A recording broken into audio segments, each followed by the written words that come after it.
مساء الخير عليكم. أنا اسمي ضياء، بشتغل مصوراتي. يمكن أنا دقة قديمة شوية، بستخدم أدوات قديمة وعدد قديمة، لكن ده اللي بيديلي أصالة في المكان اللي أنا فاتحه. أنا فاتح استوديو صغير كده عتيق في الركن البعيد الهادي من شرم الشيخ، اسمه استوديو شرم ووتر. حياتي اتغيرت بمجرد مجالي الزائر الغريب ده. كان شاب وسيم طيب جميل، بس مشكلته الوحيدة إن هو مش عايش. أيوة، أنا داخل عليا شبح كل يوم بيكلمني وداخل يعمل معايا الحوار المتكرر اللي أنا هقوله لكم دلوقتي ده. قريت في الموضوع ده كويس، سيبوكم إن أنا بشوف أشباح أو بشوف ميتين بيكلموني، ودي حاجة جديدة عليا وابتدت بدخول الولد ده. لكن أنا قريت إن الموضوع ده محتاج إن روحه ترتاح، إنه يعرف حقيقة الوفاء اللي هو توفاها. ودي بقى قصتي اللي أنا هبتديها. أول ما دخل سمير، أيوة هو اسمه سمير، قعد يتفرج على الصور وعجبته قوي الصور. السيلفي ده يمكن انا من الناس اللي من زمان اللي انا بستخدمه.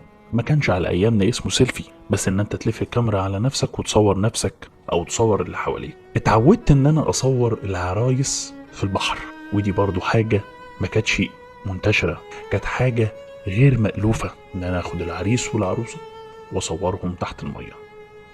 خلوني ما اطولش عليكم ونبتدي القصة بتاعتنا. اول ما سمير دخل عليا قلت له اهلا بيك في شرم ووتر. سمير ده كان عنده موهبة ولباقة في الحديث. لقيته بيقول لي تصدق فعلا انا حسيت ان اسم الاستوديو بتاعي اسم فندق، بس برضه جميل جدا على الاستوديو. بجد انت صورك تحفة. انا كنت فرحان جدا بشهادته. سيبوكوا بقى من اللي قلناه في الاول.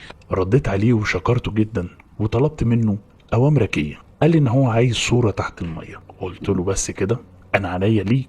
قال لي كمان انا عايز صورة زي اللي انت بتصورها السيلفي دي، زي ما انت ما بتعمل مع الناس اللي انت بتصورهم. قلت له انت لماح قوي، مفيش مشكله. انا بصراحه حبيت ابتدي معاه الحوار على غير العاده. كنت دايما برفض وبعتذر له، بيجي لي اليوم التاني ويعيد نفس الحوار. المره دي انا غيرت الحوار لان انا كنت عايز اعرفه حقيقته. انا عايز اعرفه ان هو ميت. فاتكلمت معاه بكل صراحه، قلت له انت عارف ان انا الوحيد اللي معايا عياده غوص للناس اللي بتجيلي، وان انا اللي بدربهم قبل ما ينزلوا. ومش هقول لك على المنظر تحت بيبقى تحفه. مشكله انت عارف بقالي قد ايه ما بصورش تحت الميه؟ فسمير حس بالاحباط، قال لي قد ايه؟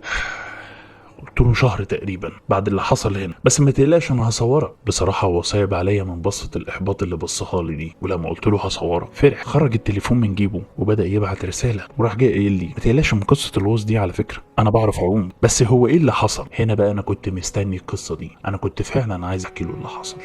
قلت له بص على الصورة اللي هناك دي. بص على الصورة فلقى سيلفي ليا تحت المية، ولكن مفيش حد ورايا. قال لي عادي يعني، دي صورة عادية جدا ليك. قلت له لو قلت لك ان الصورة دي ما كنتش فيها لوحدي هتصدقني؟ امسكت قلت له ايوه انا كان جنبي عريس وعروسة. ابتدت تتغير نظرة سمير ليا، وانا ابتديت احكي له القصة. من شهر تقريبا جالي عريس وعروسة طلبوا مني اصورهم فوتو سيشن تحت المية، وطبعا بلبس العرايس، بدله وفستان. سالتهم ان كانوا بيعرفوا يغوصوا وكده، لقيتهم خبره. والعريس قعد يقول لي القواعد بتاعه الغوص، وانا بصراحه استريحت لهم هما الاتنين واستشعرت فيهم خير، ونويت ان انا هصوره. لبسنا عده الغوص، الانابيب والماسكات والزعانف، وجهزت الكاميرا بتاعتي ونزلنا تحت فعلا.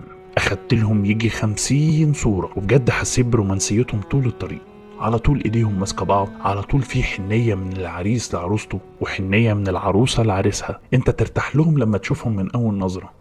وزي ما انت اشترطت عليا كده ان انا اخد سيلفي، انا برضو اشترطت عليهم ان اخد سيلفي معاهم. خدت معاهم السيلفي، ولما جيت بصيت حواليا عشان اشاور لهم ان احنا نطلع وان احنا خلصنا، انا ما لقيتهمش. كأني ملهمش اثر وكأني كنت لوحدي. سمير اندهش وانا حسيته مش مصدقني. قال لي لا ان هو مصدقني، لكن انا حسيته انه فعلا هو بيجاريني. المهم كملت قصتي، قلت له انا فعلا ما صدقتش عيني، انا افتكرت ان انا اتجنيت، انا كنت هقطع النفس ساعتها. معرفش ازاي لقيت نفسي بجري ولقيت نفسي في الاستوديو وبنهج نهجان غير طبيعي. دخلت بسرعه على اوضه التحميض عشان احمض الصور، ما لقيتش ولا صوره ليهم، كلها خلفيات للبحر كأني كنت بصور مناظر طبيعيه تحت. حاولت افتكر شكلهم، معرفتش. دورت على النت بالصوت، اكتشفت المفاجاه. لقيت صورتهم ولقيت خبر تحت بيقول عريس وعروسه كانوا بياخدوا صور تحت الميه من فتره وماتوا مقتولين. لما بصيت على صورهم لقيتهم هم اللي صورهم، هو اللي قتلهم. سمير اندهش، قال لي يعني انت كنت بتصور عفاريت؟ انت عارف لما بتقابل ناس محترمه وتزعل على موتهم بعد كده؟ الغريبه بقى انك تقابل ناس محترمه ماتوا قبل كده وتتمنى يكونوا عايشين.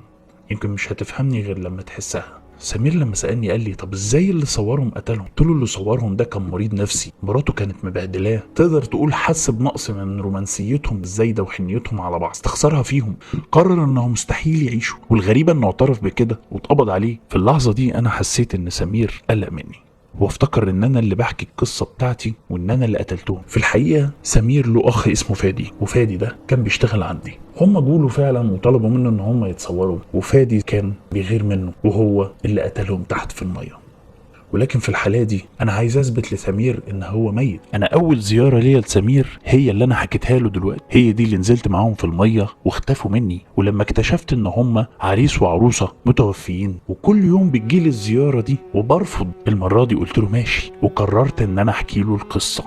سمير لما حكيت له القصة قعد يبص حواليه يمين وشمال، كان لازم أثبت له في اللحظة دي إن هو مش عايش. طلعت الكاميرا الفورية بتاعتي وقمت مصوره صورة بسرعة، هزيت الصورة في الهواء عشان تظهر وناولتها له. سمير لما بص على الصورة ملقاش غير الحيطة، اتفاجئ. قلت له انا اسف يا سمير يا ابني، انا ما كانش في حل غير كده، شوية وهتدخل سمر عروستك عشان انت دلوقتي بعت لها العنوان في التليفون، وهتروحوا تشتروا لبس العرسان وهتجولي علشان خاطر اصوركم. قال لي انت عرفت اسمي منين؟ قلت له انت كل يوم يا سمير بتجيلي تطلب مني وانا ارفض، وبدأت اصدمه بالحقيقة. قلت له اخوك فادي من ساعة ما اتقبض عليه اعترف كان بين الحياة والموت عشان خد علبة حبوب منومة كاملة، حس بالذنب بعد ما قتلك، نقلوه المستشفى ومات. كان شغال مصور معايا هنا وهو اللي تسبب في قتلكم. سمير كان متفاجئ وفي حالة صدمة من اللي حصل، قال لي طب انت ازاي شايفني وانا ميت؟ قلت له دي حاجة ملهاش تفسير، انت فعلا زيارتك يا سمير ليا من اول مرة ومن اول مرة اختفيتوا قدامي تحت المية غيرت من حياتي. انا اكتشفت ان فيا حاجة غريبة بتقدر تشوف الميتين وتشوف الاشباح. ورغم كل ده سمير فضل يكذبني، لكن اللي خلاه يصدق تاني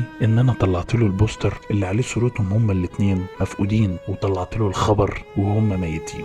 سمير اتفاجئ، بص لنفسه لقى جسمه اتغير، جسمه بايش كأنه واحد كان غرقان. وفي اللحظة دي دخلت عليه عروسته سمر وبنفس المنظر. سمير كان لابس البدلة وسمر كانت لابسة الفستان، خدته ومشوا من قدامي وهو بيبص لي بصة شكر.